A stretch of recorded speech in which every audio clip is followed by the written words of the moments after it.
பிரியமானவர்களே, இயேசுவின் நாமத்தில் உங்களுக்கு என் அன்பின் வாழ்த்துக்கள். இது ஒரு விசேஷமான நாள். என்ன நாள் சொல்லுங்க?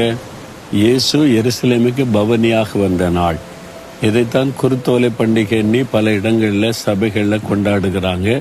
இன்னைக்கு குருத்தோலைகளினால தேவாலயத்தை அலங்காரம் பண்ணுவது, எல்லாருக்கும் குருத்தோலைகளை கொடுப்பது, இதெல்லாம் சபைகளில் நடக்கதில்லை.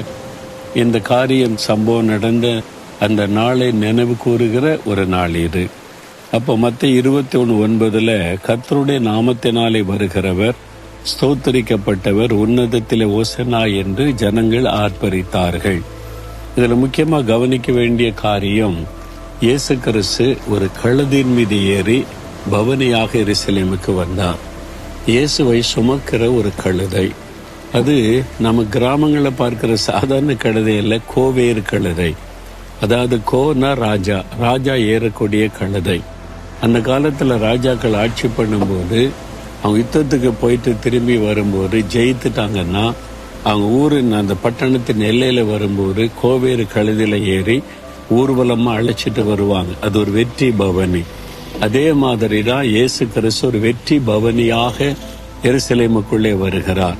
மக்களுக்கெல்லாம் சந்தோஷ ஓசன்னா என்று ஆர்ப்பரித்து துதிக்கிறாங்க. நாம் இயேசுவை சுமக்கிற கழுதைகளாக இருக்கணும். அதற்கு நம்ம ஒப்பு கொடுக்கணும். ஆண்டவரே, நான் உம்மை சுமக்கணும், என் மேலே நீங்கள் என்னோடு நீங்கள் இருக்கிறதை மற்றவர்கள் பார்க்கணும்னு ஜெபிக்கணும்.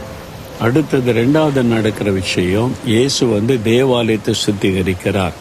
கீழே நம்ம வாசிக்கும் போது, என்னுடைய வீடு சகல ஜனங்களுக்கு ஜெப வீடு, நீங்கள் அதை கள்ளர் கோகை ஆக்கிட்டீங்கன்னு சொல்லி தேவாலயத்தை சுத்திகரித்தார்.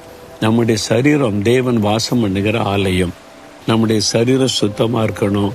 இதில் புகையிலையோ பொடியோ மற்ற தவறான காரியத்தை பயன்படுத்தி சரீரத்தை தீட்டுப்படுத்தக்கூடாது.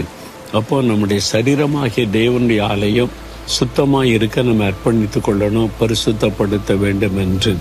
3வது ஒரு காரியம் நடக்கிறது. அந்த தேவாலயத்தில் இயேசு சுத்திகரிப்பை முடித்த உடனே குருடர், சப்பானிகள், வியாதிஸ்தெல்லாம் வர்றாங்க. இயேசு எல்லாரையும் குணமாக்கினார். இந்த நாளில் பல காரியங்களை இயேசு செய்கிறதை நம்ம பார்க்கிறோம். அப்போ ஆண்டவர் இயேசு இந்த நாளில் உங்களை சுத்திகரித்து உங்களை குணமாக்க விரும்புகிறார். உங்கள் வாழ்க்கையில் ஒரு சுத்திகரிப்பு தேவை. குப்பைகள், அவசியமில்லாத காரியங்கள் உங்களுடைய வாழ்க்கையிலே காணப்படலாம். உலகத்தின் சிற்றின்பங்கள், உலகத்தின் ஆசைகள் உங்களை கரைப்படுத்தக்கூடிய காரியம். ஆண்டவரே, என்னை சுத்தம் பண்ணுங்க, பரிசுத்தப்படுத்துங்கன்னு கேளுங்க. சுகம் தேவையா இருக்கலாம். அவனுக்கு ஒரு விடுதலை வேணும், சுகம் வேணும், என் சரீர வியாதியை மாற்றுங்கன்னு சொன்னால் அன்றைக்கு தேவாலயத்தில் எல்லாருடைய நோய்களையும் மாற்றின ஆண்டவர் உங்களுடைய சகல வியாதிகளை மாற்றுவார். இப்போ வலதுகரம் வைத்துங்க. ஆண்டவரே, உண்மை சுமக்கிற ஒரு கழுதையாக இருக்க என்னை ஒப்பு கொடுக்கிறேன். யார் யார் ஒப்பு கொடுக்குறாங்களோ அவங்களுக்குள்ள நீர் வாசம் பண்ணி அவங்க மூலமாக உண்மை வெளிப்படுத்தி காண்பியும். ஆண்டவரை சுத்திகரிக்கிற ஆண்டவர் எங்கள் வாழ்க்கையில் இருக்கிற பாவங்கள் அப்புறப்படுத்தும், பாவ சுபாவங்கள் குணங்களை அப்புறப்படுத்தும், பரிசுத்தப்படுத்தும். எங்களை சுகமாக்குகிற தேவன் வியாதியோடு, வேதனையோடு, பலவீனத்தோடு ஜெபிக்கிற பிள்ளைகளை தொடும்.